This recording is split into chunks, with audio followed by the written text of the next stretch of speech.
Hello everyone. This is a recap of Blue Archive's special summer mission, Rabbit Squad and the Mystery of the Missing Shrimp. Let's get into it.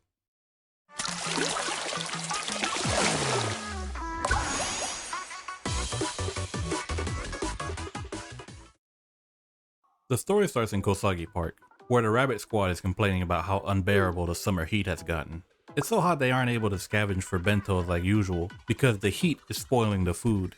Moe wonders if the weather is to blame for there not being any shrimp bentos recently.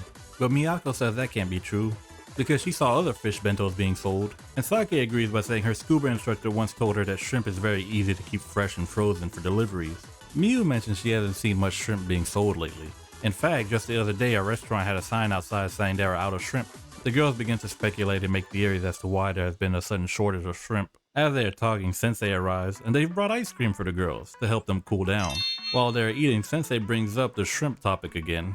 Moe asks if Yatoura Village is where they catch the shrimp, and Saki elaborates, saying that Yatoura Village used to be a small fishing village, but after the distribution company, Red Hook Express, opened their fish processing plant, they now supply all the de-used shrimp. The girls begin to daydream about going to the beach, but they know they can't suddenly leave the park just to go on a vacation. That's when Sensei says they could go to the village to try and solve the shrimp mystery, and if it turns out to be nothing, they can still enjoy the beach. Miyako agrees, but says that they are still SRT students, so they will properly complete this mission, and with that, Operation Shrimp Net commences. On the outskirts of Yatoura Village, the girls are already in their tourist disguises, and they comment on each other's swimsuits. Miyako wanted to draw as little suspicion as possible while pretending to be tourists, but it seems some of the villagers are already wary of them. Yatoura Village used to be a tourist hotspot, but ever since the plant was built, the tourists have stopped coming. Miyako decides they should continue to act like tourists, and gives Miyu, Moe, and Saki their assignment. At the docks, Miyako strikes up a conversation with a grumpy old fisherman. When she asks about the shrimp situation, the fisherman gets angry, and warns her if she keeps sticking her nose where it doesn't belong, the deep ones might come after her. At the Coast Guard station, Saki tries to get some more information, but the Valkyrie Coast Guard isn't being very cooperative. When Saki questions her behavior, she almost loses her composure, but calms down and tells Saki to not cause any trouble because they don't want to have to deal with the deep ones. Miyu meets an angler who is trying to catch a big fish. When he mentions the deep ones could help him get a large mackerel, Miyu wonders who the deep ones are, and the angler realizes he said too much, and quickly takes his leave. The girls regroup to share the information they've collected. Even with all their investigating, they still aren't any closer to figuring out the mystery of the shrimp. But now they know there is something suspicious about the village. Miyako brings up that some of the villagers mention something called the Deep Ones. Saki and Miyu say they also heard about the Deep Ones. While they are confused about what the Deep Ones are, an unknown voice speaks and tells them that they are ancient creatures who live under the sea. Miyako asks the stranger who they are, and they turn out to be the CEO of Red Hook Express. Miyako then asks about the shrimp shortage, but the shipping agent says it's just because the fishermen aren't catching shrimp, and it probably has something to do with the hot weather. Miyu wants to know more about the deep ones. The shipping agent says they're basically a local superstition, and they're depicted as immortal sea gods that supposedly live underwater at Devil's Reef, which is located on the eastern shore of the village. He also says that the girls should go see it for themselves, but not at night when the tide is low, because even if it's just superstition, you never know, there might be some truth to it. The shipping agent takes their leave, and Miyako decides they should rest and continue investigating later tonight. A few hours later, the girls start their night operation. While Miyako and Saki are scanning the beach, they see the Coast Guard and a fisherman talking. They aren't able to make out exactly what's being said from Moe's microphone, but what they do hear is that the fisherman is making something that's giving off a terrible, fishy smell throughout the village. Also, the fisherman talks about someone getting seriously hurt and the village falling into darkness.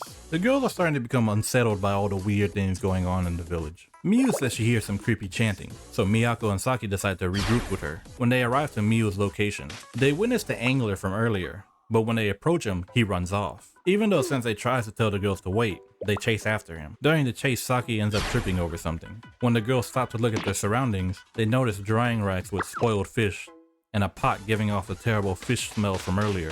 Miyako is starting to get the impression that all these things are used to perform some sort of ritual. The old fisherman that Miyako first spoke to arrives and assumes the girls are trying to steal his stuff. But when Saki denies wanting to steal his rotten fish, the fisherman is insulted by their words and decides to kick them out of the village by force. The girls fight back, but the fishermen outnumber them and also know the terrain better. Miyako, believing the fishermen are cultists, disregards the village's safety for the sake of her squad, and thinks the best course of action is to bomb the fishermen.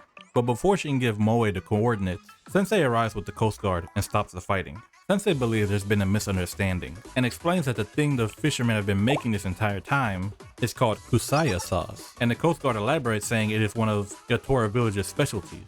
Then Saki asks about the comments they made earlier, of darkness consuming the town and the fishermen getting hurt. Apparently the weather has been bad enough that it's broken some of the streetlights, and the rookie fisherman ended up tripping and hurting his leg because of how dark it gets at night. The fisherman asked the girls why they were out at this time. Miyako says that they were taking a nighttime stroll and saw someone suspicious, so they decided to follow them. When the fisherman realizes who she's talking about, he says that guy has been asking people for fishing lessons, and he might look a bit shifty, but he's harmless. With everything cleared up, Sensei apologizes for the trouble, and the fishermen get back to work. Sensei turns to the girls, and they realize they let all the rumors get to their heads, and had they just taken a second to think rationally, they could have avoided this whole situation. Sensei also believes the mistake might have been caused by the girls being mentally tired. Since they are always considering there's a conspiracy or plots behind everything, all the village rumors overloaded them with information, clouding their judgment.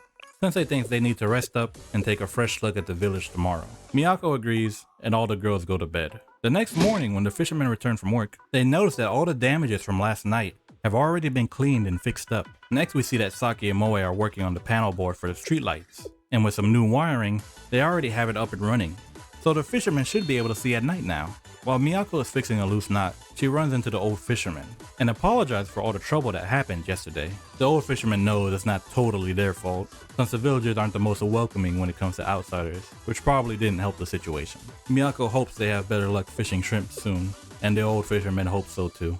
Later, Miyu is preparing to cook a mackerel she caught, but the old fisherman knows that won't be enough for all of them, so he gives them a bunch of different fish to make it a real barbecue, and they enjoy a nighttime feast of seafood. The next day, while the angler is taking photos at Devil's Reef, he notices a ship in the water, so he returns to the docks to show the others. They're confused why a ship would be out in the water right now, since today the fog is extremely dense. The old fisherman looks at the photo the angler took and recognizes it as the Stygian ship, which is supposedly the cursed ship of the Deep Ones. When Sensei asks if he's ever seen it up close, the old fisherman says he's only seen it from afar sometimes, but he would never dare go near such a taboo thing. When Miyako looks at the picture, she believes the ship was man-made and wouldn't belong to the Deep Ones because its design would be unfit for beings that live underwater. After hearing her opinion, all the fishermen take a closer look at the picture and are able to see that it is just a regular ship, and that it's only been slightly modified. They realize the ship is nothing to be scared of, and would have figured it out sooner if their ignorance hadn't blinded them from seeing the truth.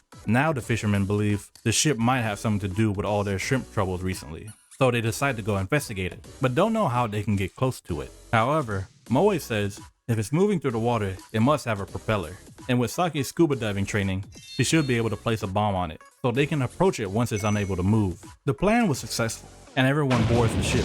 Saki notices that a bunch of shrimp has been dumped on the deck. The old fisherman gets angry after he sees that the shrimp going to waste were the ones that he caught and delivered to Red Hook Express. When they look inside the containers that usually hold shrimp, they're surprised to see expensive luxury items instead. With the secret being out in the open, the shipping agent walks out and reveals himself. The old fisherman demands answers, and the shipping agent simply says, not only does he hate shrimp and finds them disgusting, they aren't profitable enough for him. So instead, he's been dumping the shrimp, filling the containers with contraband, and selling it to the black market. With the shipping agent having said more than enough, the Rabbit Squad finally reveals that they are SRT students and are going to arrest him for all his crimes. Not wanting to go down easy, he assembles all of his guards to attack the girls. The Rabbit Squad is able to defeat all the enemies, and with the mission complete, they leave the shipping agent to the mercy of the fishermen, while the Coast Guard will take care of all the reports and paperwork. A few days later, we see that the girls are back in Kosagi Park and are still complaining about the heat, but they also reminisce about their trip to Yatoura Village and how it helped them realize that getting enough rest is important. Not to mention, they have a new appreciation for shrimp now. Moe returns to the park with some bentos for them to eat. Unfortunately, there's only one bento with shrimp, so they start to argue about who should get it. But before they can decide, a delivery man shows up with a package from Yatoura Village addressed to Miyako. When they open the package, it's full of shrimp. No surprise. The girls don't know if they can eat all of the shrimp by themselves, so they invite Sensei to join them. The story ends with the girls and Sensei enjoying a shrimp barbecue in the park. And that's the end of the recap. Thanks for watching, hope you enjoyed. And if you did, it would be greatly appreciated if you like, comment, subscribe, all that good stuff. But most importantly, Happy New Year and be safe. Bye bye.